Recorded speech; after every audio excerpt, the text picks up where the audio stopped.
What scares you?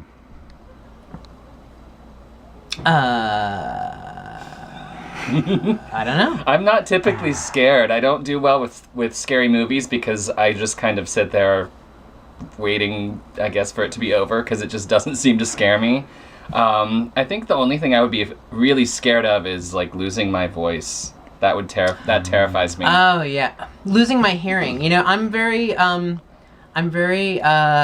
adamant about like musicians taking care of their ears. You know, I like going to, I really am. You know, I like going to clubs. I like going to rock concerts. I love playing loud music, but I always wear my earplugs. Always That's very earplugs. good. You know, always wear protection. And so many people make fun of me, like, "Oh, Sai, you're such a nerd. You're wearing your earplugs." It's like, yeah, talk to me when I'm 60, Exactly. and I'm still like at the club. And our ears are our moneymakers in a lot of ways because Yeah. we do production work. Yeah. We produce all our own stuff. We do We all produce our stuff own for other people. instruments. Everything is us. So we need to be able to hear everything. Yeah. And Cool. Okay, who are your icons or musical inspirations? There's so many of them. Well, I mean, I've got 2 of them on my T-shirt right now.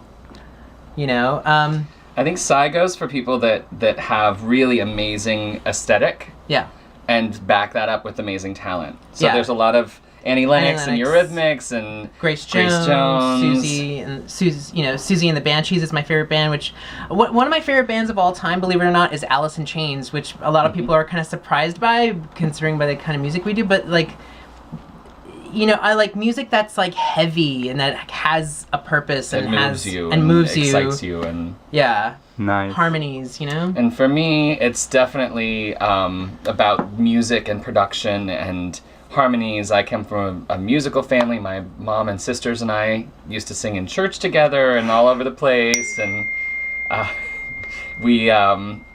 just hear harmonies and I hear production. So Yeah. there's people like ABBA that have all those crazy, beautiful harmonies and production that you just listen to it and think, oh my gosh, this sounds like heavenly. But when you really take it down, that skill of building those beautiful harmonies and beautiful movements like that. Yeah, and what I love is that, you know, even though those are the groups that we're inspired by, our music doesn't sound like those groups. I don't think. Like I No, listen, no. you know, like my favorite band, like one of my favorite bands is a heavy metal band, but you would never guess that from like music we do. What advice you have for artists that want to start singing? Find your own style and be confident and strong in it. Yeah, We've been producing other artists lately and working with people and really helping them build up the confidence and the individuality that it takes because there's a million people lined up that can all copy, you know, anybody. There's a dozen girls, you know, that'll come to your audition that can sing exactly like Kelly Clarkson. And it's amazing and it's stunning, but if they sound exactly like Kelly Clarkson, what are you going to do with them other than put them in a Kelly Clarkson cover band? yeah, You need to be you. And if you have the range and if you have the skills and the talent, then the sky's the limit. and you have to want to do it. Like if you want to do music because you want to be famous or whatever, then just stop because you're gonna be working a long time. Okay, that's Just do a sex tape. Yeah, exactly. You know, like if you love what you're doing, then the success will come. You know, it's like don't chase success, chase what you love, you know? And even if you never get successful, well, hey, at least you were doing what you love, you know? I love that. Tell me something about you that nobody knows.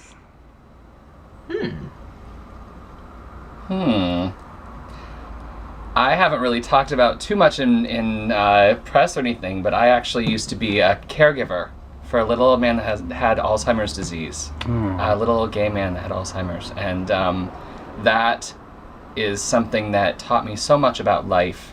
He was a writer. He wrote musicals that were off Broadway back in the 70s and 80s, and he always wanted to achieve stuff in his life, but he never really did. And I learned from him not to be afraid of all of that. Don't be afraid of reaching out and of trying and believing in yourself and finding your dream.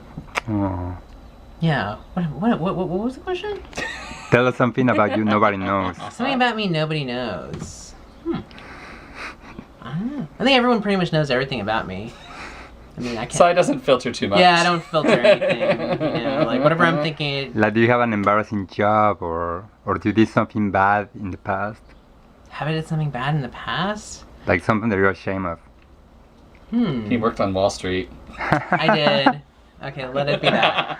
Sorry. I did. Sorry. Nice. I spilled the beans. Sorry, economy. Okay, so last question. Where can people find you?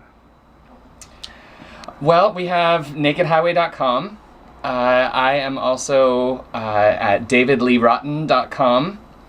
And we have tons of things on YouTube. I mean, our music is pretty much like any place where you can find music. We have really good distribution.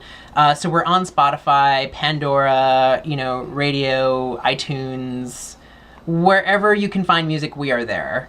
And if you want our videos, they're all on YouTube. We have remixes that we've done for other artists on YouTube. Yeah, lots of stuff. Yeah. Perfect. Thanks so much, guys. Thanks, Rob. We had Thank a you, lovely Rob. time. Nice. Bye.